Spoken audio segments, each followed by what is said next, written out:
السلام عليكم ورحمة الله وبركاته.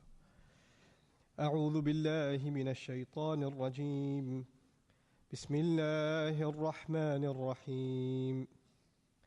ألم تر كيف فعل ربك بأصحاب الفيل ألم يجعل كيدهم في تضليل وأرسل عليهم طيرا أبابيل ترميهم بحجارة من سجيل فجعلهم كعصف مأكول. So we begin inshallah ta'ala with an interesting comment. This is made by Dr. Fadl Salih As-Samarra'i. هي سورة فيها عبرة لكل طاغية متكبر متجبر في كل العصور والأزمان. He says this surah has a warning and a lesson for every rebellious, arrogant tyrant that lives in any age, in any time, in any civilization, any nation. So he says this is not just a surah talking about the oppression of Abraha against the Kaaba. This is sending a message to anyone who hopes to wreak havoc upon civilian populations and overpower a nation or a ruler trying to overpower another nation by means of their military might, with the understanding, what are they going to do to fight against us? They have no military capability to stand up to us. And with that assumption, with that arrogant assumption, they go in and they don't care about the consequences. When a society is not in power, they talk about the rule of law. And they call people to abide by the rule of law. But when the society has power, they say the law is for everyone else. And we are above the law, we're beyond the law. And the law would apply, it's a nice thing to apply to, but we have a special situation. And who's going to stop them? Even if they trample all over the law and the regulations, they're the most powerful civilization. Who's going to question them? Who's going to question their oppression? And this is something that has happened throughout history. It's not difficult to see examples of that even in our time. But this is something that the surah is alluding to. Now he gives reasons why he thinks this is the case in the surah, why we shouldn't limit it to a discussion only of the historical accounts, which of course are critical. لِذَا جَاءَ فِعْل تَرَى. This is why the verb tara came, alam tara. Now there are different ways of saying this. The first part of the ayah, roughly translated, is didn't you see? That's the first part. Didn't you see? Common translations will read, didn't you see how your Lord dealt with the people of the elephant? This is probably a common translation you've heard before. But he's commenting only on the first phrase, alam tara, and specifically the verb to see. That's been used in the present tense. بِصِيغَةِ الْمُضَارِعِ لِلدَّلَالَةِ عَلَى الْإِسْتِمْرَارِ وَالتَّجَدُّدِ. And the specific use of that, now in English translation it comes out as past tense, right? Alam tara, it comes out as didn't you see? And clearly if you understand English, that's past tense. But in Arabic there's a rhetorical function here. And as opposed to saying ama ra'ayta, right? You could use the past tense function also, but that wasn't used. When that's used, the past tense, it alludes to something continuous. In Arabic rhetoric, in balagha, in linguistics. It refers to something that didn't happen once, that happens over and over again. And this surah, from a linguistics point of view, we'll learn something amazing about this surah, how the change of tenses carry amazing lessons in them. So that use just of the mudari', the present future tense in the Arabic, with the word lam, regardless of the presence of the word lam, indicates that this is not just something to observe and think about for that time, but for all time. Now we look at some commentary by Shawkani rahimahullah. وَهُوَ تَعْجِيبٌ لَهُ صَلَّى اللَّهُ عَلَيْهِ وَسَلَّمْ بِمَا فَعَلَهُ اللَّهُ. And this is to give the messenger in a sense of amazement and wonder in regards to what Allah Himself did with the people of the elephant, as though He is saying, قَدْ عَلِمْتَ يَا مُحَمَّدْ, you already know Muhammad sallallahu alaihi wasallam, أَوْ عَلِمَ النَّاسَ الْمَوْجُودُونَ فِي عَصْرِكَ, or the people who are present in your time, they also know very, very well. وَمِن بَعْدِهِمْ, and even the people that came after them, بِمَا بَلَغَهُم مِّنَ الْأَخْبَارِ الْمُتَوَاتِرَةِ مِنْ قِصَّةِ أَصْحَابِ الْفِيلِ, because of what came to them from continuous narratives and narrations and people telling the story over and over again of the story of the elephant. وَمَا فَعَلَ اللَّهُ بِهِمْ فَمَا لَكُمْ لَا تُؤْمِنُونَ. This is the last part of Shawkani's commentary. He said, just in the alam tara kayfa, Allah Azza wa Jal, it is as though He's saying, didn't you realize what Allah does to His enemies? So what's wrong with you? Why don't you believe in Him? You're using that to take pride in how Allah protected His house. Then why don't you take that next step towards Iman? Now finally, alam yaj'al kaydahum fi tadlil. The second alam. The first alam was alam tara kayfa fa'ala rabbuka بِأَصْحَابِ الْفِيلِ. The second, أَلَمْ يَجْعَلْ كَيْدَهُمْ فِي تَضْلِيلٍ. Now, didn't he, common translation, didn't he make their plot in waste? This is very literal translation. Or didn't he place their plot in vain, in naught? Or reduce it to nothing? First, let's pay attention to the word alam. It's mentioned again. So the first question was alam. The second is again alam. And here, the purpose of this, these are the only two alam, by the way. There's no third, right? These are the only two. And these are the only two present tenses, tara and yaj'al. Now there's arsala after this, right? And ja'ala after this. And so the language changes a little bit. Now, I mentioned before, when the present tense is used, there's a continuity. There's a continuity. And if you look at the language, he took their plot and reduced it to waste. This is something not only that Allah did for them, but anyone who makes plots against Allah's deen, Allah will do this over and over and over again, hence justifying the use of the present tense, yaj'al in this case. Even though the meaning comes out in the past tense, the conjugation is in the present form, the mudari' form. That's the first thing. And the word ja'ala as opposed to fa'ala. But the first ayah said, فَعَلَ كَيْفَ فَعَلَ. Here, referring to Allah, أَلَمْ يَجْعَلْ, not أَلَمْ يَفْعَلْ. Different verb is being used. What's the benefit here? Ja'ala is to take something that already exists and transform it.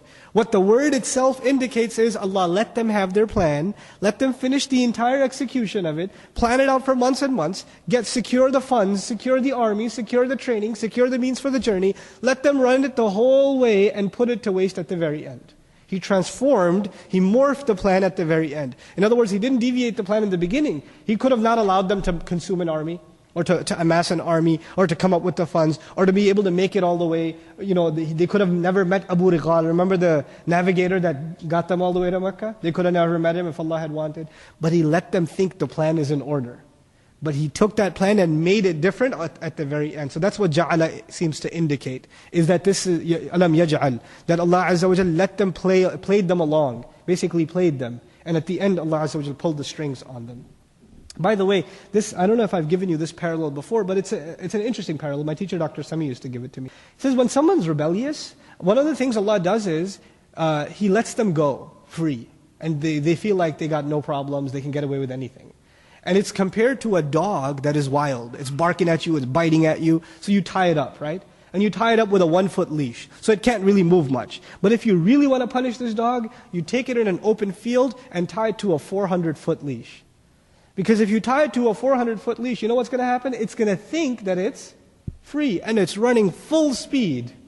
Right? When it's only a foot-long leash, it can only pull so much. When it's running full speed and it reaches 400 feet, what happens? You see, it gets yanked, it gets choked, and that pain is far worse than the 1-foot leash. The dog thinks he's got freedom, but this is actually worse for him.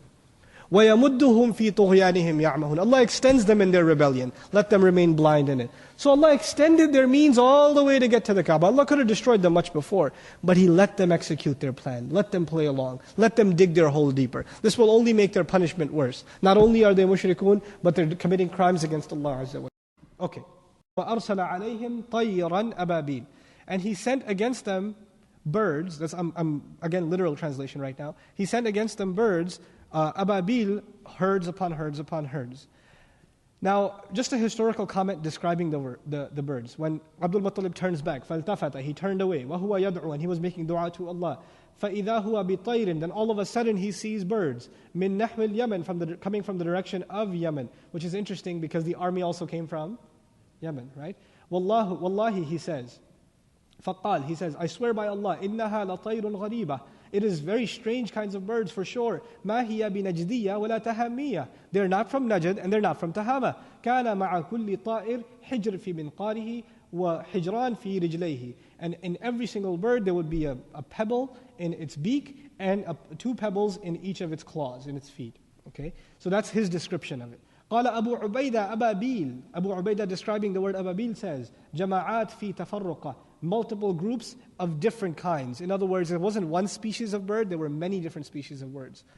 قال النحاس, a great grammarian of our history, wrote إعراب القرآن.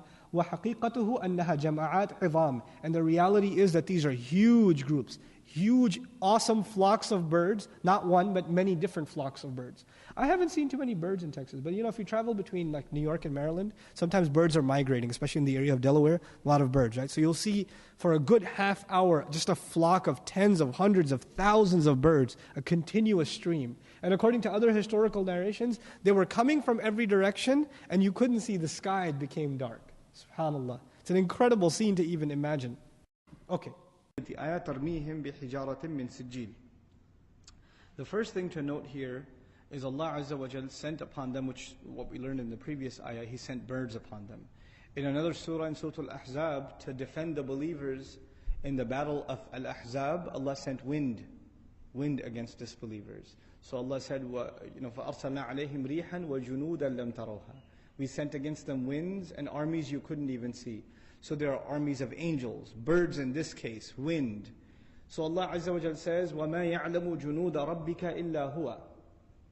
No one knows the armies of your master except He. No one knows the armies of Allah except He Himself. So Allah Azza wa Jal uses whatever He chooses to become His army. It can be wind, it can be angels, it can be birds in this case. SubhanAllah.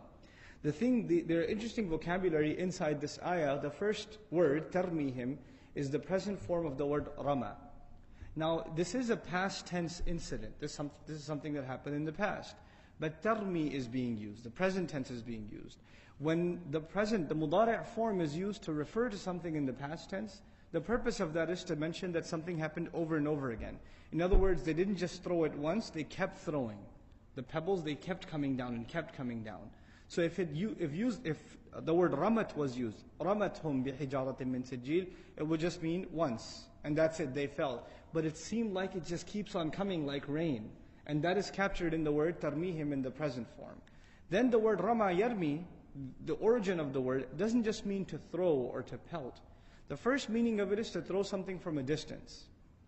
So by using that word, one of the things we're learning is that the birds were at a very tall height where they were dropping it from. And you guys know now, the higher something is and you drop it, the harder it falls. Acceleration due to gravity. So these little pebbles are hitting like bullets by the time they're getting down to the ground.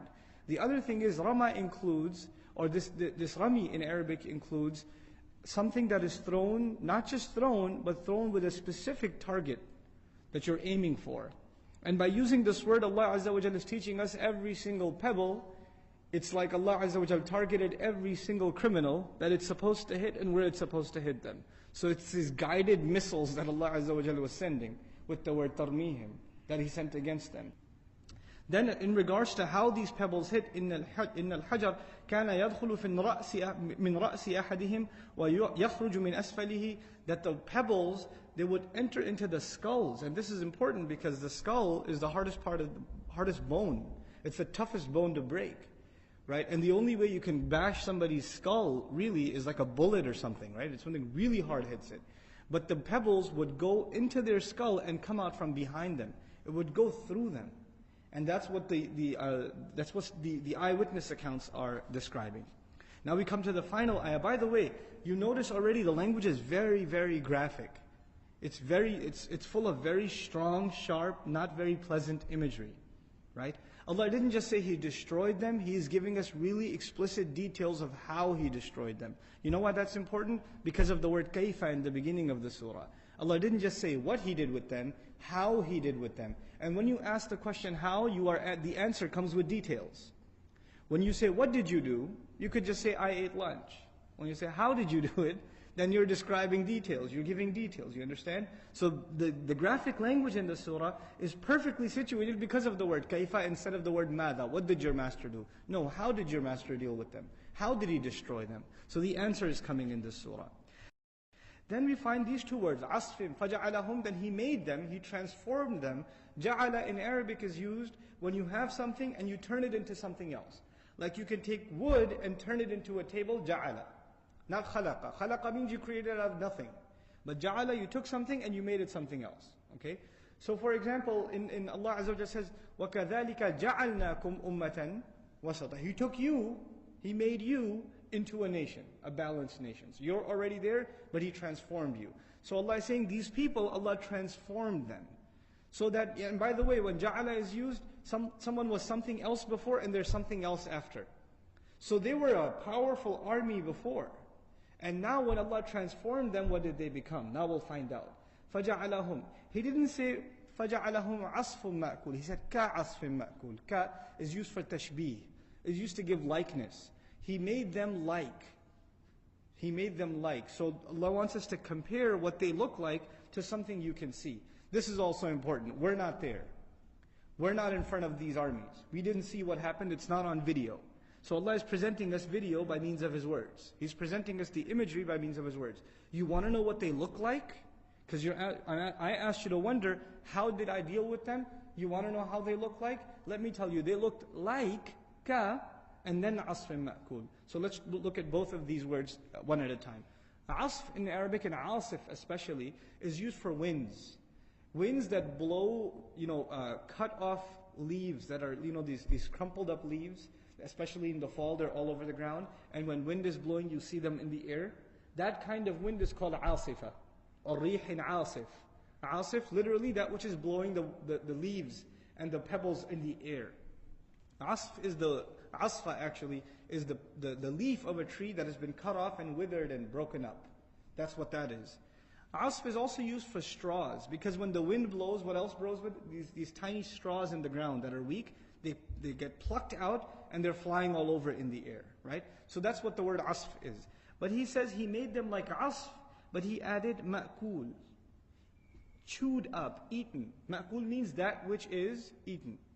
And asfun ma'kul was used by the Arabs, these camels or these other cattle, they're going around the ground, they're chewing on stuff, and the animal picks up a large chunk to chew on in its mouth, but some of it falls out. Some of it falls out. And the remains on the floor is called asfun ma'kul. So Allah says, you want to know what they look like? They look like those leftovers that the animal has chewed on and it just slipped out of its mouth and fell. That's what they look like. If you want to know how badly they were crushed and destroyed. The idea being, when an animal uses the full strength of its jaw to chew on it and really crush it, grind it, and then it comes out in this goop on the ground. This is how Allah crushed these armies and how He made them. This is one meaning of it. Then ma'kul also means that which is not just that which is eaten, that which is supposed to be eaten. In other words, something that is, ma'kul is something that is there and it can't help itself. You're going to go eat it. Like, an animal that is about to be eaten can at least run away. But straw or hay or whatever is sitting in front of an animal, that food is defenseless. Its destiny is to get destroyed.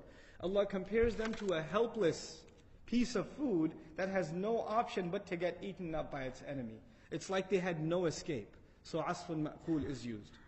Then the commentary by Ash-Shawkani rahimahullah, أي سلط الله عليهم تعالى عليهم طيرا, that Allah imposed upon them these birds, ترميهم بحجارة, that would stone them with sharp, precise targeting with stones, من طين متحجر, from clay that has been turned into stones, فصاروا بسبب ذلك صرعى هالكين, and because of that they became completely crushed, chewed up, completely destroyed. And Allah describes the state of them في تمزقهم وتناثرهم كحال أوراق الأشجار. Allah uses this language to describe them, to poke fun at them. These people thought they were so powerful, and Allah compares them to the weakest thing. Not even a leaf that is connected to a tree, but a leaf that is plucked off of a tree. Completely weak. I mean, it's the symbol of greatest weakness. It doesn't even take a force to move it. Winds can move it. So Allah compared the strongest army to the weakest imagery possible. So may Allah Azza wa Jal give us a clear and a deep understanding of this book and the ability to practice upon it. May Allah Azza wa Jal take the good things that are said and enter it into our hearts, and anything that is incorrect, may He remove it from our memories and our hearts. Barakallahu li wa lakum fi al-Qur'an al-Hakim, wa nafa'ni wa iyyakum bil-ayati wa dhikr al-Hakim. Wassalamu alaikum wa rahmatullahi wa barakatuh. أعوذ بالله من الشيطان الرجيم. بسم الله الرحمن الرحيم. ألم تر كيف فعل ربك بأصحاب الفيل ألم يجعل كيدهم في تضليل وأرسل عليهم طيرا أبابيل ترميهم بحجارة من سجيل فجعلهم كعصف مأكول